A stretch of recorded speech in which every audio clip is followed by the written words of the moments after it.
Hello, we're here with David Paull, MD of Aspire Mining. David, what's unique about Aspire?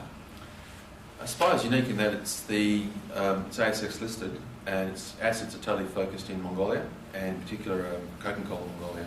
And we currently have the second largest coking coal reserve in the country, and that makes us important in that country. Could you give us an overview of the company's assets and its operations? Sure, we've got a number of exploration properties in northern Mongolia. We've got around 700 square kilometres. The main asset is the Avut coking coal project, which is based on a 500 square kilometre footprint, and which we've drilled about 25% of it so far, and we currently have a reserve on that of 178 million tonnes of high quality coking coal. And tell us more, please, about Mongolia and the way it's opening up its economy. Mongolia is a very small population in a large country. A lot of similarities to Australia. Very much was rural. It was rural based. Resources are now taking a far greater position in the country. That creates issues, stress issues in terms of inflation and rising incomes and expectations. But the country is in a form of transition. Last year it had a GDP growth of some 16.5%.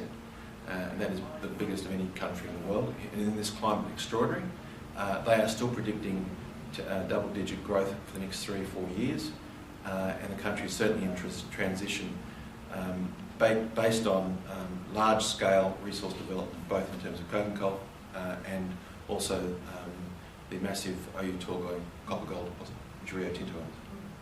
Over the next 6 to 12 months, what will be the key catalysts for Aspire?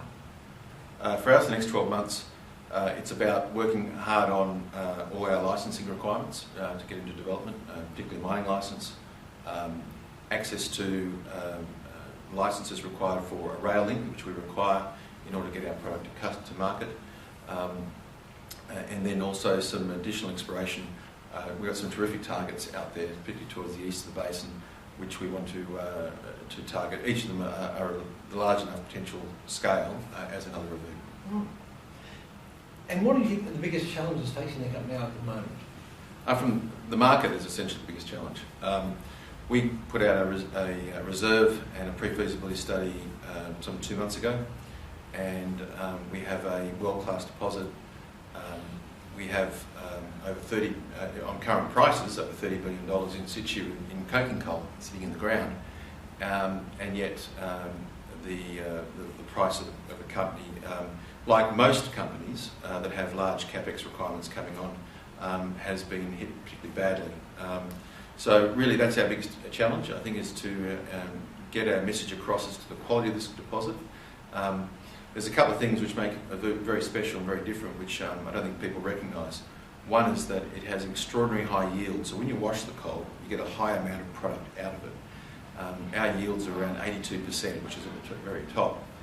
But you combine that with the fact that we also have, when we wash the coal, there is no thermal fraction comes out, which is normally the case. It's all coking coal, it's all the high-end stuff. Coking coal sells for twice the thermal coal. So given that, the amount of coal you get out of 178 million tonnes is more than you get out of a similar deposit twice the size. And that's the important, we get an incredible amount of value in situ. And finally, could you give us an overview, please, of the company's board and management? Sure. The board is essentially, the company was put together in February 2010. Myself, Neil Lithgow and David McSweeney, our chairman, essentially identified the project and ventured into a shell company, and we changed the name to Aspire. We've since added 3 directors. We've added 1 director is there from South Gobi, which is part of the Ivanhoe Rio group these days. And we also have other directors, Andrew Edwards, who's our an ex-senior partner in corporate from PricewaterhouseCoopers, and Mark Reed, who used to be the managing director of Sedgmans, who are obviously well-known coal processing technologists. And we also have a very important additional director, Garnikar Zandurasan, who's our Mongolian director. And it's important to understand also our company has a high proportion of Mongolian ownership, around 80% is actually owned by Mongolians. So we present ourselves as a Mongolian-Australian partnership. David, thank you for your time. Thank you. Cool.